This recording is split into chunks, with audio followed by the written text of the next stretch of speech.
Coming up, Eastern North Carolina braces for Dorian. Officials expect landfall at Cape Hatteras. We'll have the latest.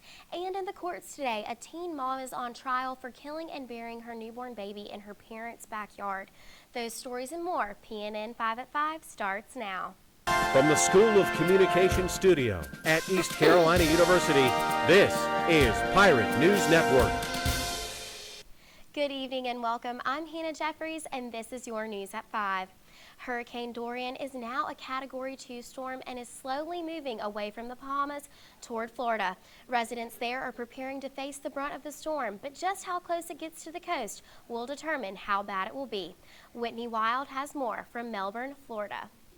Here in Melbourne, the rain, the wind, it continues to pick up as Hurricane Dorian, now a Category 2 hurricane, flings those outermost bands over Florida's east coast.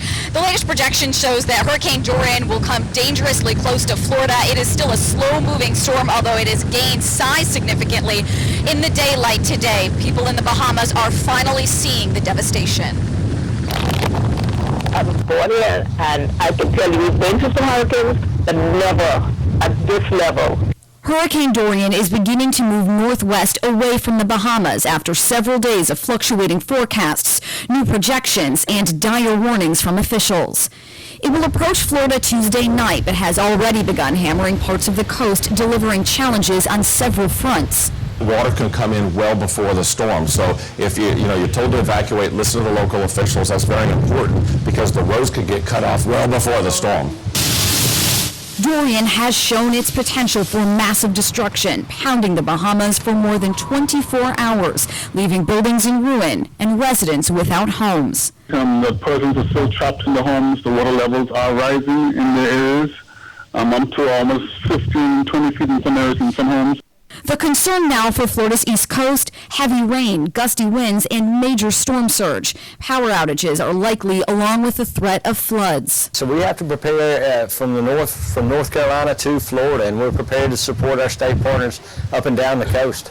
Dorian will then set its sights on Georgia and the Carolinas over the next several days. For now, those in the storm's path will just watch, wait, and hope for the best.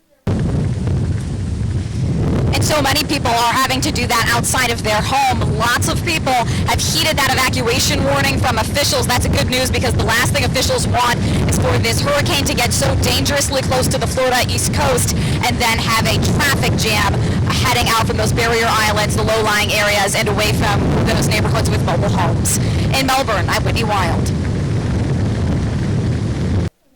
Former Ohio High School cheerleader Skylar Richardson is charged with killing and burying her newborn baby in her parents' backyard in 2017.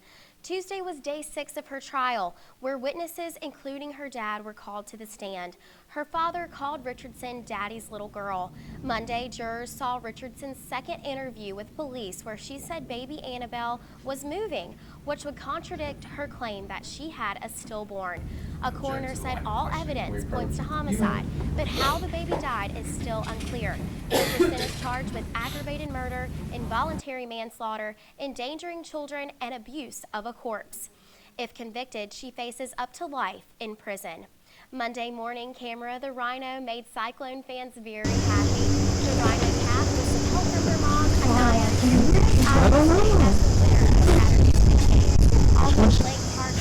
So Rihanna thinks it's going to be Hawkeyes, and Kamara definitely thinks Cyclones. This week in Eastern North Carolina, Hurricane Dorian is expected to make an appearance into the later part of the week.